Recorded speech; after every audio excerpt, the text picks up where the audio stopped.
Welcome, everyone. Thank you for all joining us this morning on day 3. This is a very exciting moment for TNFD, effectively our launch for the global investor community. So we're really delighted to be here with PRI, and PRI has been a fantastic partner for the TNFD over the course of the last 2 years, and we're looking forward to continuing to work together. What we're going to do today is share with you, I can see people coming in, which is great. What we're going to do today is share with you the final recommendations of the Taskforce, which were released 2 weeks ago at New York Climate Week. And we'll have a discussion with a fantastic panel of speakers, many of them Taskforce members, but other perspectives as well. And we're going to try and make this quite a session around quite practical insights. A lot of people have looked at the recommendations. Hopefully many of you have had a chance to do so. But what we want to do is really talk about how to get started. We know that for many, nature is a new topic. You're all very busy on climate. And so I think we want to really focus the discussion today on what have we learned through the huge amount of corporate and financial institution engagement we've had over the last 2 years. And we'll talk a little bit about that. The pilot testing that's been done and the lessons and the insights that have come from that. As well as looking at issues around, say, stewardship, for example. So without any further ado, I can still see some people coming in at the back, but let's welcome our panel to the stage, and please thank me and join me in thanking them for their time today.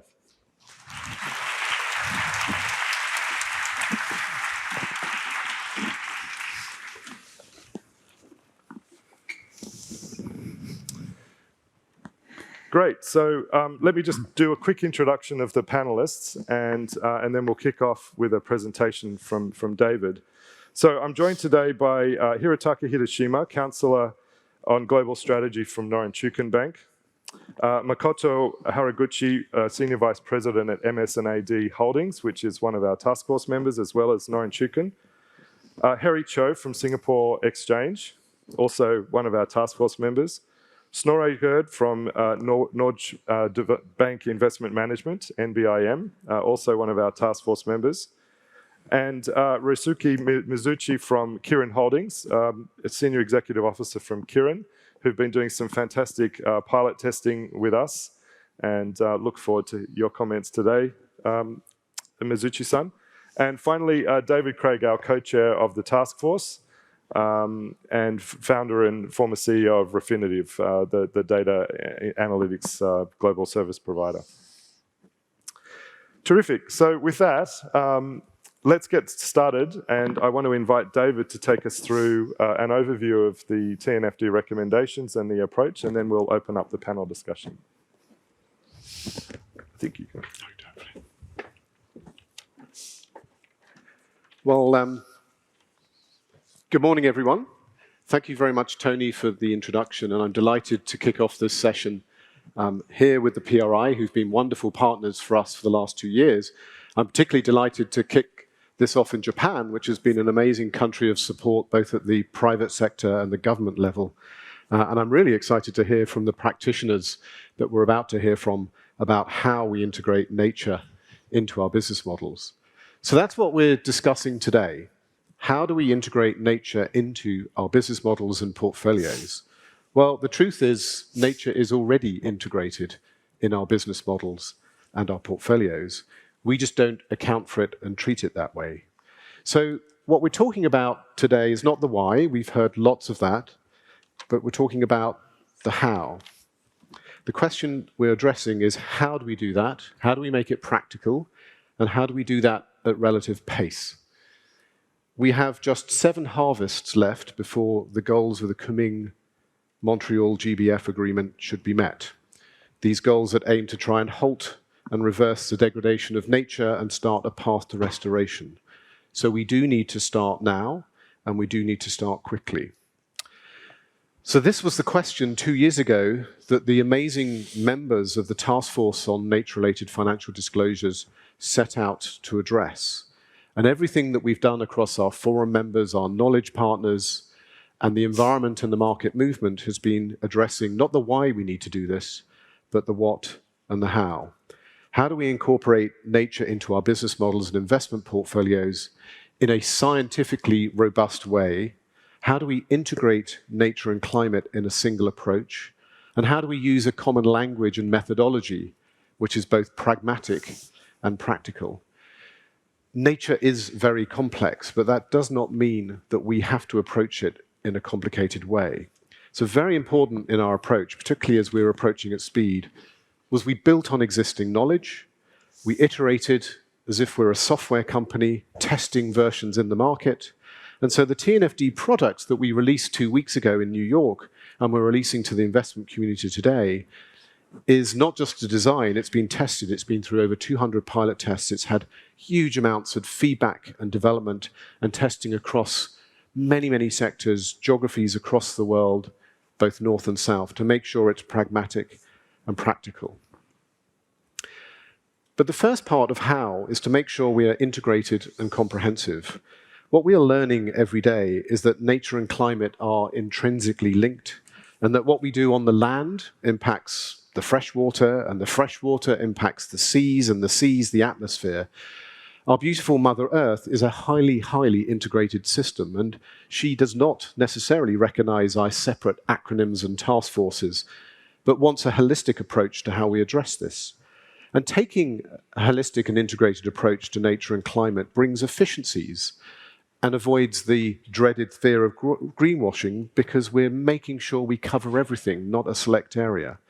I think you'll hear later from several of the panel members why building nature and climate using TCFD and TNFD together is a better approach and a more efficient approach. But keep it simple. We wanted a practical approach based on how we assess nature.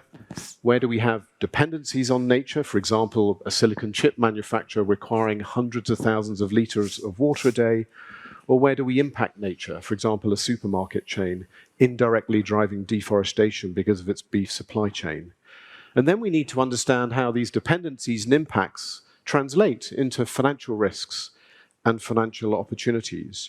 How do they ultimately affect my business model? How do those dependencies that I have that I might not be aware of or modeled present risks to me? And how do they affect my portfolio? And we have to, of course, keep this aligned. What we have delivered with TNFD is an aligned approach, building on the work of TCFD, aligning to the GBF and the Kunming-Montreal agreements, but also aligning to the standards groups and the standards bodies like IFRS and the GRI and the EU and other national standards bodies that evolve. We need to make sure that we are aligned and consistent as regulation emerges as well. And the team has successfully worked really hard with our partners like the ISSB to make sure that this can be achieved. And this is some of the feedback that we've had, particularly from the ISB, the GRI, CDP, and others, about that alignment and how they see that the work eventually, hopefully, will be incorporated into their standards bodies. So what's in the box? When you open the website and you look at the papers, how does it meet these principles of being integrated, comprehensive, pragmatic, and aligned? Well, at the top of the pyramid are the recommendations and definitions. Approaches, of course, including disclosures and including the metrics. This is the equivalent of the 2017 TCFD report that many of you will be very familiar with. But underneath is where our task force members felt that we could add a huge amount of value, providing guidance, a methodology called LEAP of how to assess nature-related risks, opportunities in specific parts of your businesses and portfolios. They produce specific guidance for sectors and biomes, guidance for engaging indigenous peoples and communities, so important when you look at nature, and guidance for target setting and scenarios. So what you'll see with TNFD is it's not just a set of disclosure recommendations, it's a methodology, a tool set for how to really incorporate nature dependencies and impacts into your business models. And at the top of the recommendations are foundational definitions, general requirements for using TNFD and the recommendations, all built on the TCFD language and structure and aligned to the IFRS S1. These recommendations will also, we hope, help you align to the global biodiversity framework that was agreed in Montreal, the Kunming-Montreal Agreement last year. Target 15 specifically calls out the disclosures and assessments of impacts and dependencies on biodiversity. So the GBF and the TNFD go hand in hand of trying to help achieve these so important goals. And of course, we recognize there are different materiality standards in use today, and these materiality approaches are evolving around global restrictions. But we're a task force, we're not a regulator, we're not a standards body, so we can't dictate which one to use, but we've made sure that we facilitate all approaches to materiality. This is how we've approached this challenge. This has received very good feedback of being flexible and approaching things in this way. So let me get on to the actual recommended disclosures. For many of you who are familiar with TCFD, you'll recognize the 4 pillars: governance, strategy, risk and impacts, metrics and targets. And in fact, all 11 of the main TCFD disclosures were carried over pretty much as whole as they stand and incorporated in the TNFD. And this also got tremendous positive feedback, and hopefully we'll hear from practitioners on the panel about why that made it easier. We reused as much of the TCFD approach as we possibly could. But of course, there are differences between nature and climate, particularly around location. What you do is dependent not just where you are, but where the location is and the sensitivities that might be there. We added specific disclosures on locations and sensitive areas. We added specific disclosures on indigenous peoples and communities and how they're engaged in your decision-making, as well as value chains. Note that we split Scope 3 into upstream and downstream. So along with direct and finance, we believe we've helped try and solve this challenge of Scope 3 bundling everything together. And this has also received very good feedback of helpful for companies to really break apart these problems and assess them in discrete ways. And then, of course, there are metrics. As they say, what gets measured gets managed, but there are thousands of nature metrics out there, mainly around impact assessments, and frankly, not many of them get managed. So we did our research, we looked at many of them, and they're all incredibly important for nature assessment, but we had to create something that was more simple, more actionable, more comparable. So we boiled down the thousands down to 14 key metrics that we believe should be used in the disclosures. So the first ones, 9 of the 14, relate to dependencies and impacts on nature.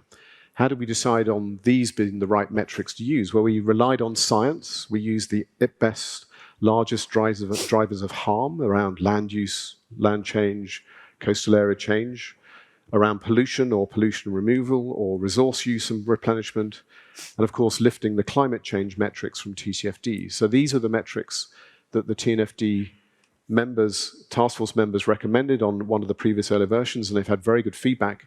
In fact, one of the largest areas of feedback was not just to have waste, but include plastic pollution. But also we recognize that there are some areas that are still developing. Invasive species is a key issue around causing harm to nature, but the metrics that you can use that are still evolving, as are metrics around the state of nature. So these are placeholders at the moment because we recognize that the science is evolving. And finally, our partners at PRI, Business for Nature, WBSD, and others have helped our task force get practical guidance on how to get started. So they've really helped us on build out how to get going, where to start, how to make the business case, and help people avoid that inherent complexity of something that they haven't tried is more complicated than something that they have. And if I just quote GSK, the pharmaceutical company, who are on our launch in New York and have committed to use TNFD, well, they actually said that as a pharmaceutical company with nature and built through their business model, when they actually got going, they found this quite intuitive for the business. So what's next? Before we get onto the panel to talk about how do we actually implement this, what are the case studies, we've built a tool. It's clearly an important tool. It's not the only tool that will help. We will engage and support, we'll encourage adoption, we'll continue to work with global standard setters like the ISSB, GRI, IFRAG, and others. But also, as part of that tool, we're helping create capacity. One of the things we learned from TCFD was the importance of training, of education, of learning, creating TNFD in a box and helping to educate from the board member to the operations head to the portfolio manager. And we've done a lot of work on data. For 2 years, we've run a data catalyst. with hundreds of companies that are providing data into this space. We also believe there's room for a public data facility that just helps and eases the access to the data, and that's one of the areas we are working from. We're working on additional sector guidance and planning to start work on nature-related transition planning guidance, so there's clearly a lot to do. But what I would say to you all is there is enough there now to get going. A recent survey that we did on market readiness, we ran this in August, and it was very encouraging. Of the respondents, 75% said they plan to start adopting the TNFD recommendations by financial year 2024. 75% of the respondents. That's really encouraging. You could argue these are people that are maybe more familiar with TNFD and more comfortable with it, and we recognize many others aren't. So there is a journey to go. But what's also really encouraging is that investors and asset managers, including NBIM, who are on the stage with us today, BlackRock and Viva, are starting to signal their desire to see companies start to assess and report on nature-related issues. And after this slide was made, actually, Allianz came in last week and also said in their policy published that they would like to see companies start to adopt the TNFD as well. So we have very big asset managers now signaling their desires for this. Many companies have already committed to start to disclose, and actually some are already starting to use it. We'll hear from one of those companies at least later. So what I invite you to do today, as we discuss how we implement and execute TNFD, is to join a cohort of early adopters. If you go to our website, details of how to join and how to sign up are there. We will keep that confidential. You're very welcome to make your own public announcements, but we'll be announcing a cohort of early adopters in January 2024. So in summary, TNFD is a tool.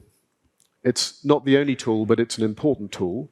But the tools now exist to help you evaluate and quantify the extent of nature risks in your portfolio and your business models, to enable you to take an integrated approach to nature and climate that both aligns to our planetary issues, produces something that is more comprehensive, and delivers efficiencies in doing that. The approach recommended takes nature, which is complicated, but tries to simplify it. It aligns to global standards and setters. Big journeys always start with small steps, and some of you might still be thinking climate now, nature later. Or you might be thinking, let's wait for the ISSB nature standards to be published. But let me just say this to finish. Nature risk is in our cash flows and balance sheets today. Leaving that unattended is bad for business, bad for the opportunities that you might be missing, and it's certainly bad for the planet. So our encouragement is to start now. With the TNFD, we now have a tool to help us harness nature, not destroy it, to reposition your businesses and your portfolios, and to seize the opportunities of the future. Thank you very much.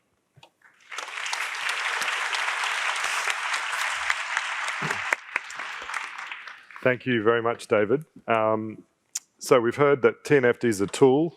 It's ready for you to start using. And I think what we want to do now is explore what we've learned from pilot testing and the perspectives of the Taskforce members as they've worked through this process over the last 2 years. So let's start diving into the issues. Snorre, I want to turn to you first. David just mentioned TNFD is a tool. You've already incorporated nature into your stewardship guidance. So given that we're at PRI and this is a room full of investors and asset managers, give us your reflections on this agenda on TNFD from a stewardship perspective. Absolutely. Thanks, Tony, and great to be here today. So at Norges Bank Investment Management, we manage the Norwegian Sovereign Wealth Fund, which is a globally diversified fund. Like many of the investors in the room here, we own stocks across many different markets, across many different industries. For our fund, we are invested in over 9,000 companies in 70 different markets, just to give an example from our equity portfolio. And this means that as a fund, it's very clear to us that we benefit from standards and frameworks that can help markets better price in nature risk. And for this, we need tools such as the TNFD. So our participation in the TNFD from the kickoff in 2021, it's been very much part of an effort to support more well-functioning markets, because we believe that this will support the fund's return in the long term. So now that the framework has taken shape and been launched, we hope to now be able to move from this creation phase over to an implementation phase. So we're optimistic that we can use the TNFD as a tool to better understand our own portfolio in terms of how it impacts and depends on nature, and also the associated risks and opportunities, so that this in turn can inform our own ways to adapt our portfolio and our own active ownership efforts, as these are the key tools we really have to manage nature risks. And I think, Tony, you quoted yesterday. You quoted another. It wasn't me, but it was another investment manager who said that you can't hide from nature risk. And I think that's a very good quote. I can't take credit for it, but it definitely applies to our situation as well. So what are we doing now? We really think there is a positive spiral here, in that the more companies and market participants that will be reporting in alignment in the TNFD will also mean that investors such as ourselves will have better and more comparable information across our portfolio, which in turn we can utilize then for our own decision making. So we really are kind of thinking about this flywheel or positive spiral, if you will. So as you also saw from one of the slides, we already referenced the TNFD in our expectations, which apply across all of our 9,000 portfolio companies. And we encourage companies to consider these recommendations in their reporting and risk management efforts. So over time, we hope that the TNFD will really be a tool to help us create a solid platform that we can utilize to measure the progress and the outcomes of our ownership work on nature risk. For example, we have an ambitious target that all our portfolio companies, all 9,000 of them, should be net zero by 2050. And for many of these sectors, nature plays a key role in this transition. So just to summarize, we think the TNFD is a tool that will improve markets, that will improve companies that we invest in, and that will also help us improve our understanding and our adaptation of our own portfolio. Thank you very much, Snorre. So nowhere to hide from nature risk. We've got two Japanese financial institutions on the task force, Norinchukin Bank and MS&AD. Hideshima-san, maybe you can kick us off. You've not just served on the task force, but you've also been pilot testing aspects of the TNFD. What have been some of the key insights and learnings from some of the experiences and pilot testing that you've been looking at? Right. Maybe because there's Haraguchi-san and myself, the two of us will probably be trying to answer a similar question. Yeah. I'll give you the elementary answer, and the more sophisticated one will come from Haraguchi-san. So this is the division of labor here. No pressure. No pressure at all. No. When we think about our relationship, our Norinchukin Bank's relationship with nature, a conceptual understanding could be like on the left-hand side of this slide. So we have nature on the left-hand side with like the ecosystem services and biodiversity. And one of the points here, I think, is that being a financial institution, our direct relationship with nature is not so large. It is mainly through our customers and our stakeholders. And probably one of the characteristics of Norinchukin Bank is that it is a central banking organization for the agriculture and fishery cooperatives. And so we have the diagram on this diagram here. You'll see the signs of a farmer and a fisherman.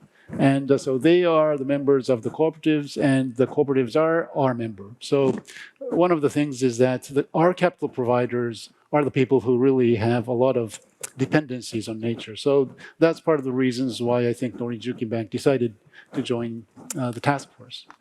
Now, as a financial institution, we are trying to look at our portfolio of our lending and our securities. And in that portfolio, we try to take a look at what is material in terms of nature and in terms of climate change, or in other words, GHG emissions.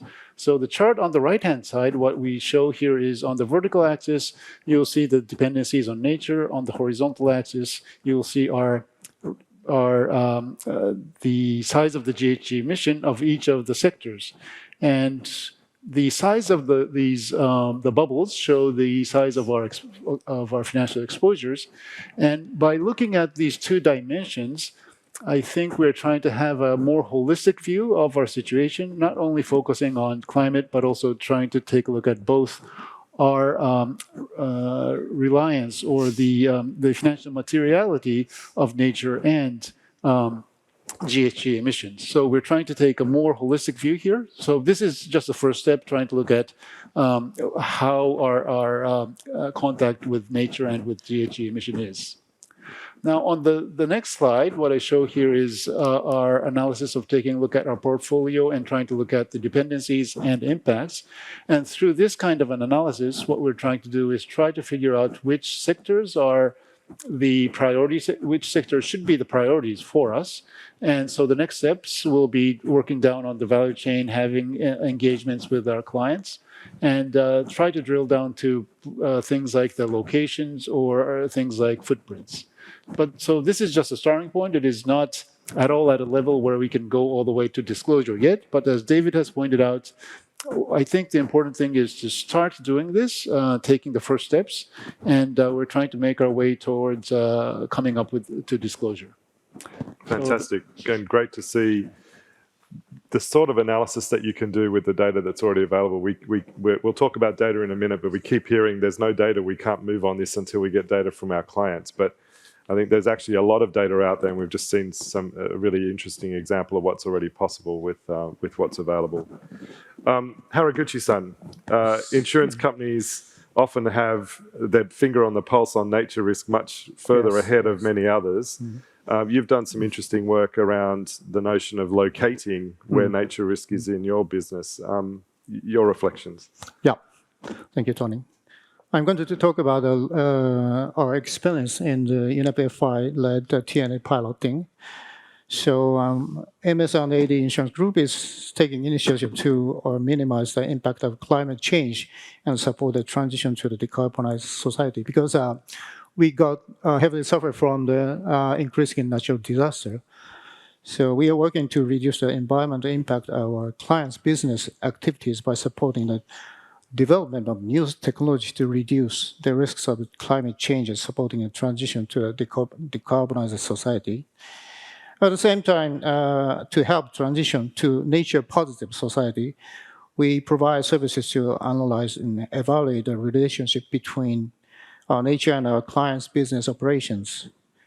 We are still seeking collaboration with startups and universities who have nature-positive solutions.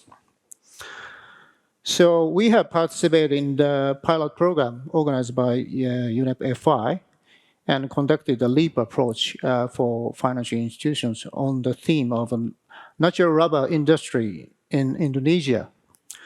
We selected this theme because ASEAN, especially Indonesia, is a region where our gross written premiums are very high, and also because our clients, various Japanese companies, use forest risk commodities, agriculture products imported from this region as raw materials.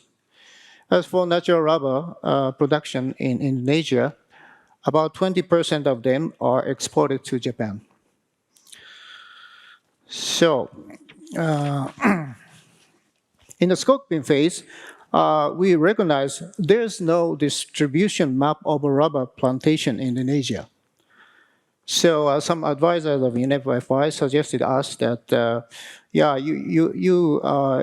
going to analyze the inputs and outputs related to natural rubber production based on Indonesia's economic statistical data, but it's not interesting for us.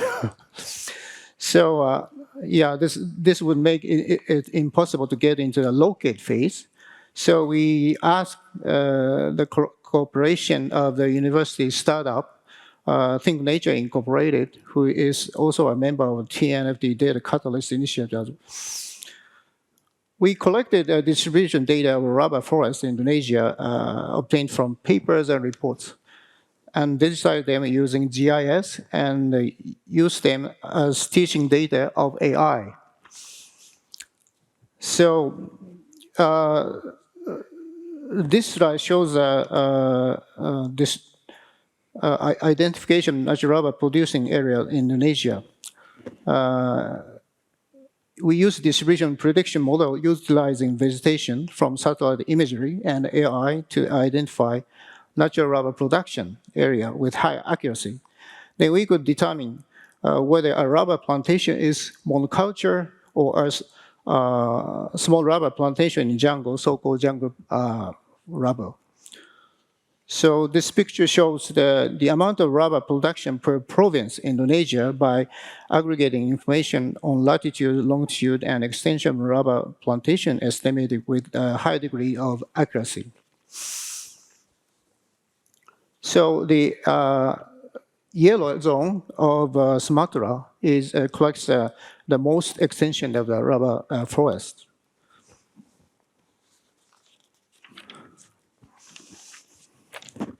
So after we find the location, we're going to the evaluate phase to identify dependency and impacts on biodiversity. So we use Think Nature's biodiversity big data. We identified high risk, priority locations from two perspectives: land use change impact and biodiversity importance. You can see the left upper side, the maps. This shows the distribution area of rubber forest. The more red area is the higher the impact. On the right side, you can see the map of biodiversity and extensive services. The more red area is the higher the biodiversity. We overlap with those data to find the biodiversity index of each types of the rubber plantations. In this case, the biodiversity index decreases 50% compared to natural forest, whereas in case of jungle rubber, decreases only less than 10%. So this means jungle rubber production can significantly mitigate the damage of the biodiversity. So right now, it's difficult to get primary data from the manufacturing company, rubber, like a tire manufacturing company, but we're going to try to assess the risks and opportunity. So based on the satellite imagery taken over the past 20 years, we analyzed the land use transition in the priority location and found that the natural forest first shifted to jungle rubber, then to monoculture rubber plantation, and finally to conversion from rubber plantation to old palm plantations. So you can see this figure. The green dots indicate the jungle rubber extension of jungle rubber, and the yellow dot indicates the monoculture rubber forest, and red dots indicates the old palm plantations. These are the data from the 20 years, and also we provide the predicted data. So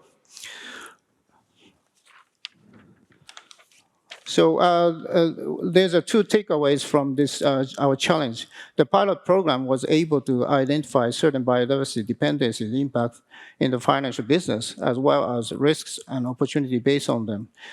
Through the LEAP approach that utilizes existing data analytical techniques without collecting information from the invested companies. However, there's a lack of analysis of the likelihood of occurrence of risks and opportunity in rubber-related business, including when they will occur and the financial impacts of such risks and opportunities, and more detailed information is needed. But I hope our challenge like this could fill in some gaps of the data-related issues. Thank you.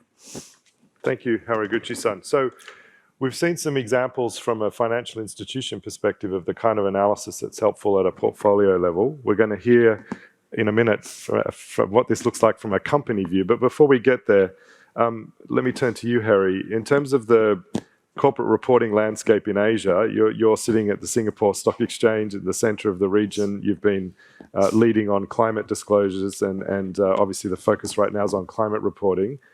Give us a sense of the landscape in Asia at the moment around climate and now nature reporting emerging on the radar.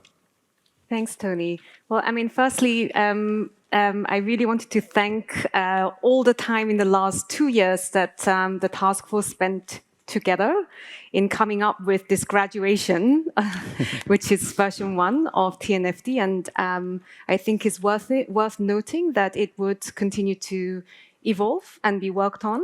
And the task force members were as diverse as the region here in Asia, and try to represent the different sectors as well. So whilst the examples provided were more based on the agriculture, there are sector guidances already that are across the board, for example, textiles, food, obviously, forestry, infrastructure, electric utilities, power, and others to come as well. Those who joined the climate transition plan session yesterday, one of my key messages there was trying to demystify this new concept of transition plan, which actually there are many components of it which are already being reported by many players already, if you have been following TCFD. I think it's the same for nature-related disclosures, in a sense that for years already, many companies have been following either GRI, in particular, has been very popular in this region.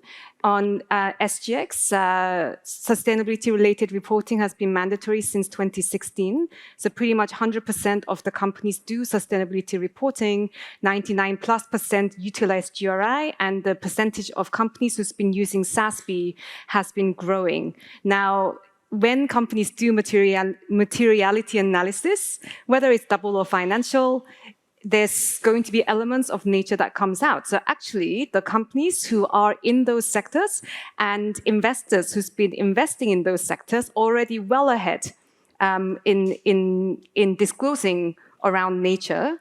I think what's worth pointing out is that what TNFD tries to do is try to provide more uniform ground across the board as core metrics, as well as, if you'd like, sector specificity as well, and additional guidance around that. A lot of the core indicators are already reported upon, which include basic metrics around waste or pollution prevention and control or water emissions. So again, and in terms of risk analysis, looking at whether there is impact on OPEX or revenue lines related to nature because you're dependent on it, I think those kind of analyses are already done. Now, specifically for TNFD running up to this stage, out of the 230 or so companies who were part of the pilot, quite a number of them were from Asia. On top of that, there was a little bit of divide and conquer on engaging the region. So, for example, the Japanese market had own consultation group. Australia had its own consultation group. WBCSD partnered with a number of task force members and the TNFD Secretariat in ASEAN to run consultation groups to get inputs as the standards or framework was being created. There were approximately anything between 250 to 400 attendees who turned up to the ASEAN consultation. You'd agree that this is one of the key hotspots. So the interest and the types of questions and sharings by companies who are already doing this were quite important. And I think as more and more case studies come out, I think that actually would be a very important tool for companies to refer to in order to continue the reporting. So I think the more the larger companies want their value chain to disclose more information and work on this, the more you work on this and provide case studies, it's just going to have that theory of change impact. So from an exchange perspective, we very much so welcomed the fact that TNFD had significant levels of alignment as announced by ISSB, GRI, CDP, and others, which means that the disclosure journey practically on the ground for the practitioners is going to be not an easy one, but easier one. And so how would it further roll out from here? The way we see in Asia, of course, those who are following the standards like ISSB, they will be quite busy on the journeys to meet those. But we will see leaders who are going to be adopting TNFD already. And so we will do what we can as collectively task force members to support their journeys. And secondly, we do think that TNFD, as can be seen already, will increasingly inform the work that the standard setters will do. And so without recreating the wheel, I think that's a very important component of the work that's been done. Yeah, and then if there is time, I would like to touch upon data a little bit later. Perfect. We'll come back to that. Yep. So let me turn now to Mizouchi-san from Kirin Holdings. Mizouchi-san, you're running one of the world's leading brewing businesses. You were one of the earliest testers of the LEAP approach. In fact, I might say you leapt out of the blocks very early to do it off the first iteration that we published. And in fact, you published your findings from that, which I think inspired many others to also have a go.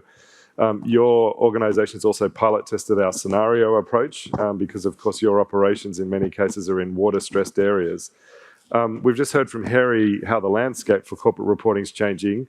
Now, you and companies around the world are having to step up and think about how to bring this into your reporting activities. Give us your perspective on what you've been learning from the pilot testing that you've done and how you're thinking about this reporting journey going forward. All right.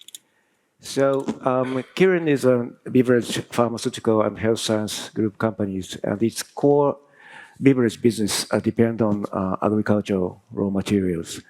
And agricultural raw materials are impacted by both climate-related and nature-related risks, which are mutually related and inseparable. So we have been deploying a holistic approach to climate-related and nature-related risks for many years. And this happens to be consistent with TNFD's integrated approach to both risks. This diagram shows what we call Kirin Group Environmental Vision 2050. We have identified 4 material environmental issues for our business sustainability, which are biological resources, water resources, containers and packaging, and climate change. Those 4 environmental risks are not independent, but interrelated. For instance, climate change impact biological resources, and water resources impact biological resources, and climate change impact water resources. So it was our natural consequence to adopt TNFD, which share a similar approach. And last year, as Tony mentioned, we made a high-level application of the LEAP model, locate, evaluate, assess, and prepare, proposed by TNFD to 3 locations and resources, Sri Lanka tea farms, and Australian production water, and Japanese vineyard. And they published the result in our environmental report of July last year. And that disclosure was recognized as the world's first application of the LEAP approach by TNFD and, in fact, by Tony.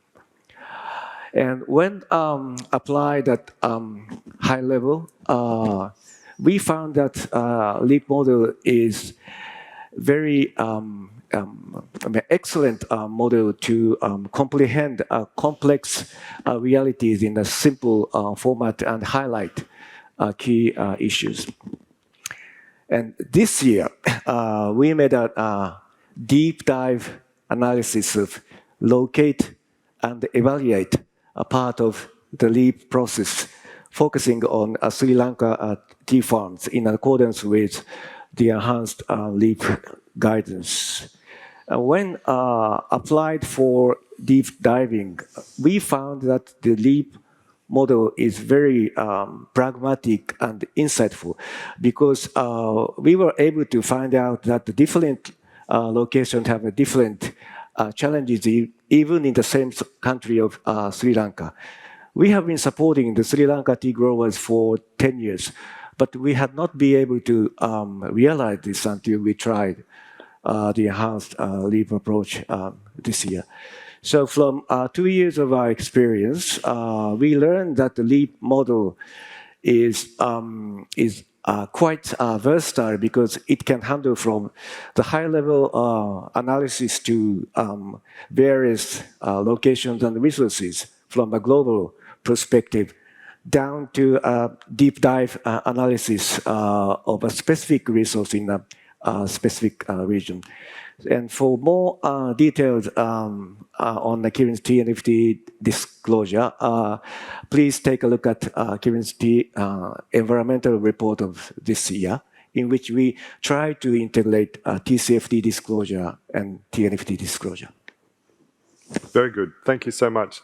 I just want to follow up, as you think about and as you've tried to integrate nature into your reporting, have there been any particular challenges as you've gone about presenting your analysis, taking it from analysis into disclosure statements? Yes, the biggest challenge lies in the metrics and target in the four pillars. Differently from climate-related disclosure, where we have a universal target of net zero greenhouse gas emission, which means below 1.5% around 2050. There's no such straightforward formula in nature-related disclosure. We have a common target of nature positive, but nature positive could involve so many things which requires different metrics and target by location and region. So to overcome this challenge, Kirin tries to utilize the works conducted by SBTN, Science-Based Target Network. I think this is the recommendation from TNFD as well. And in addition, we started from higher priority issues first, instead of covering everything. To that end, Kirin update materiality matrix of natural resources periodically. And I believe it takes some time to fully comply with TNFD, but I think it should be acceptable because TCFD allowed us to take 5 years to fully comply, and why not TNFD? Very good. One of the questions we've been frequently asked, including about how to get started, is how to get senior level buy-in from the organization to start moving into nature, given that climate's been complex, everyone's got limited resources and capacity. While you have the microphone, Mizouchi-san, you've got obviously very high levels of nature dependence in your business. Yes. Has it been a difficult conversation with your colleagues to bring this analysis and to move into nature reporting at Kirin, or has it been fairly straightforward? I think it's straightforward. As I mentioned, we have been making a holistic approach to climate-related risks and nature-related risks for many years. And we regard that the climate issue is a core part in order to sustain our business. So it was not that difficult, but honestly speaking, as I mentioned at the beginning, our business ranging from beverage, food, down to health science to pharmaceutical. So the senses of emergency, honestly speaking, differs by business unit. Yeah. And Hideshima-san, you're advising the leadership of Norinchukin Bank. Any reflections from you about getting senior leadership buy-in and the process about what that looks like for a bank, particularly one so exposed to agriculture like you? Well, in the case of persuading the management of the Norinchukin Bank, it wasn't too difficult. I mean, I can always say that we are part of the TNFD. How can we not do this, right? So that's an easy pitch. But thinking about it in more general, for the banking industry or maybe for the financial services industry, if you wanted to get senior management buy-in, I think you need to pitch it with the right wording. Now, in some cases, the wording might be, well, this is happening, this is coming, this might become a standard in the future, so we might better get started now. The ISSB might take this up as one of their next projects. And if that happens, that could translate into the different national standards. So that might be one way to present this. Another way might be to say that, as David was saying, this is the thing that you have to do. This is the right thing. And probably for many people that might work, but it might not work for some other people. So I think you really need to understand the tendency of your audience and figure out what's the best way to pitch it. I could also point out that the JFSA representative is here in the third row watching at this, so this might be another material that you can use to persuade your man. No pressure. No pressure at all. No. Very good. Well, we've got about 10 minutes left. I do want to turn to the topic of data, which I know is a red hot topic in this space, and there's often been a perception that there is no data, so we can't sort of get started. We've got the benefit of obviously David on the stage, but also Herry. Herry, let me start with you. From an exchange perspective, and as you look across the role and the information flow that's involved in listings, your thoughts on the data challenge around nature? So data is never going to be perfect. And so we can't let that stop us from taking action. Let's be clear on that. What I find very useful on TNFD's site is there is actually an online data catalog that actually allows you to search according to the different types of leap phase, according to sector, according to the metric of the disclosure. And there are actually 104, as of today, I checked this morning, 104 different sources of data that is already available. So there is a link to that under learning tools. There's also been a paper around the data discussion tools and how to take it to next level. There's also quite a lot of elements in how to get started document that I actually find very useful for those who are looking at how to utilize data. But high level, when we think about utilization of data and data provision, if I may perhaps break it down into 5 components, and this is sort of distributed across the guidance. So this is my own digest of data considerations.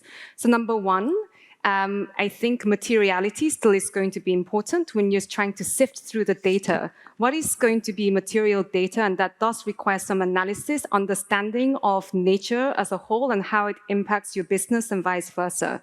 There are still tools available already to particularly look at materiality of nature, and that includes UNCOR.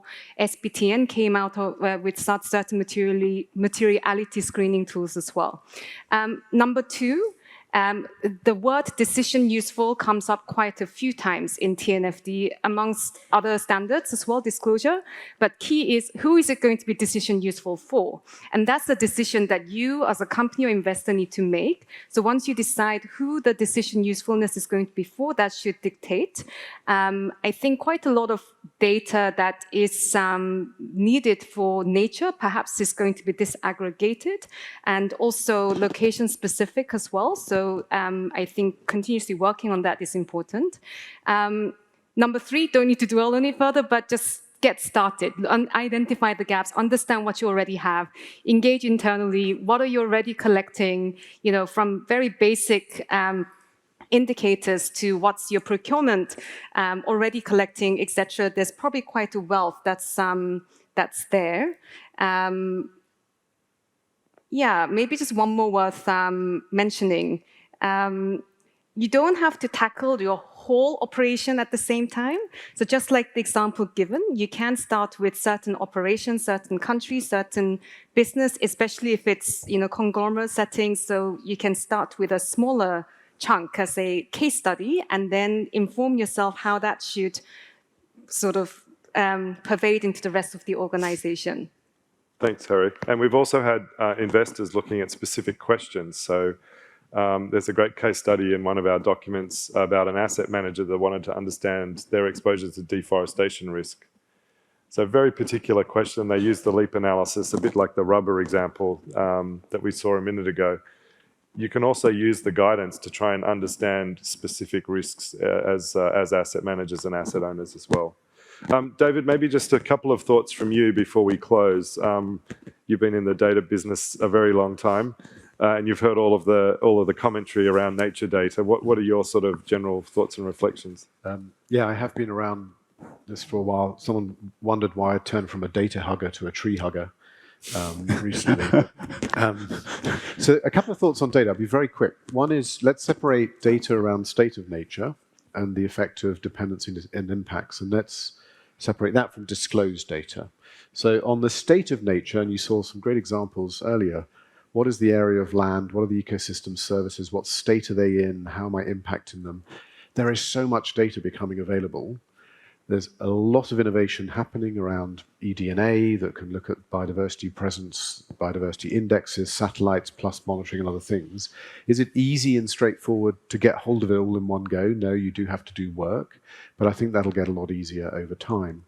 I think the important data challenge for this audience to think about was when we looked at the financial sector guidance, it was very clear that a portfolio manager or an asset manager, if they sit there and wait for their entire portfolio to disclose using TNFD, Snorre would probably be here in 10 years' time saying he's still waiting.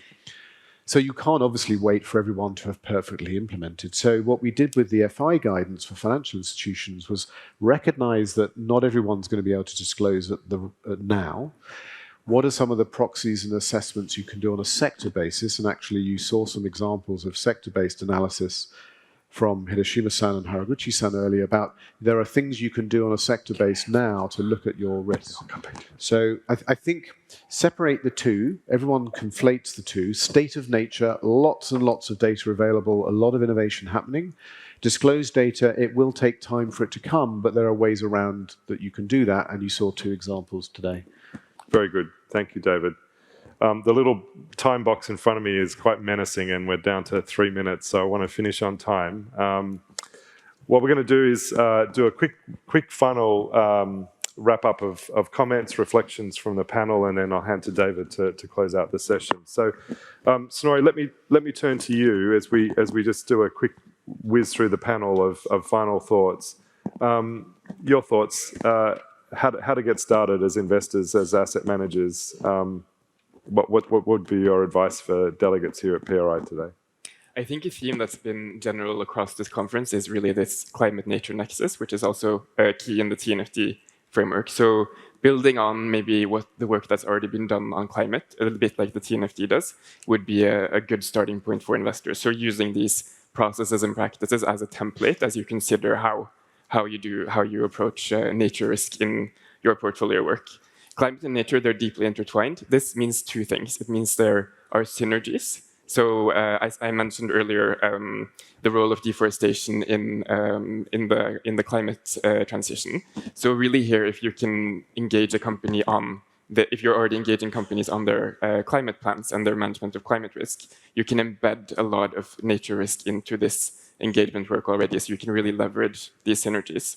I think at the same time as we have these synergies, it's important to acknowledge that there may be some potential trade-off situations. Sometimes there are, for example, climate change mitigation strategies that can also be a potential driver of nature risk. But the good thing about having a framework like the TNFD, which has had input from so many different, from science, from civil society, from investors, from corporates, it means that we really here have a tool that we can use to better handle these trade-offs and get a more common understanding of how we can take that forward as we all progress on this journey. Perfect. Haraguchi-san, final reflections from you about how to get started? Yeah. Last week, some corporates, a gentleman on some corporate told me that some asset management institutes came to ask him how much of the financial impacts resulted from LEAP assessment. To be honest, this is a ridiculous question. We are not in such stage of figure out financial impact quantitatively. So we FI are encouraged to get started with TNFD using the same scope as your investing companies to see the relationship between nature and their business operations.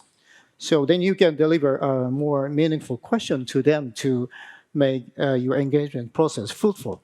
Yeah. Herry. I would say break things down.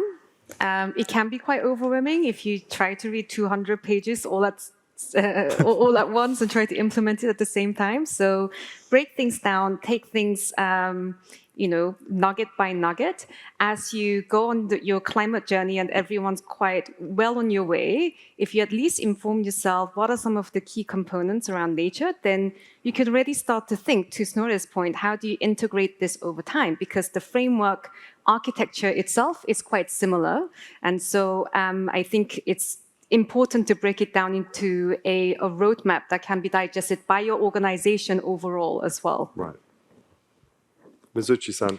Yes, TNFD aligns with the leading TCFD. So the companies like Kirin, which are accustomed to TCFD, shouldn't have big difficulty to handle TNFD. So my recommendation for those companies who have already complied with TCFD is start TNFD as an extension of TCFD, like adding a building block instead of separate and independent standard. Perfect. Hideshima-san. Thank you very much. Well, I think what Mizouchi-san said a little bit earlier, well, what you said now is also important, but what you also said a little bit earlier was pretty important, which is that the TNFD has made it clear that you don't have to start this. You don't have to disclose everything from the beginning. We have made it explicit that you can start from a small portion. But what I think is important, which was on, I think, page 22 of David's slide, I think, if I'm right. So there is this guidance, the getting started guidance, and I think 5 elements of that would be important. One is get started, disclose some portion. Number 2, have a plan of expanding that. Number 3, have a process to review your actual progress against that plan and revise the plan if needed. Number 4, register on the TNFD website that you're going to disclose. And number 5, get the senior buy-in on all of this. So if you get all of those, I think, well, that's my personal reading or understanding, digestion of that document. But that's the core. There were 7, I think, bullets on that page 22. But I think the core are these 5. Very good. Thank you. Final wrap-up comments from you, David, and then we'll close. Well, thank you to our excellent panelists for really demonstrating that this is possible. 2 thoughts. For all of you in the room, our job today was not to explain to you why, or to do your job for you about how you communicate to your stakeholders why you need to do this. Is it the risk side of the equation? Is it the opportunity side of the equation? Is it you want to transition your portfolio or business, or do you see regulation coming? That's your choice. What we wanted to do today was tell you that it is possible and talk about the how. So the reason for not doing it is not that it can't be done. The reason for not doing it is one of the other ones. So you need to make your mind up on why you need to do this. What I hope you've seen today from this fantastic panel is people are doing it. It is possible. You need to start. There's tools available and it can be done. So I'd just like to thank you all very much for the panel, for our panelists here and for joining us today, and for Tony for conducting it. Thank you very much. Thank you, everyone.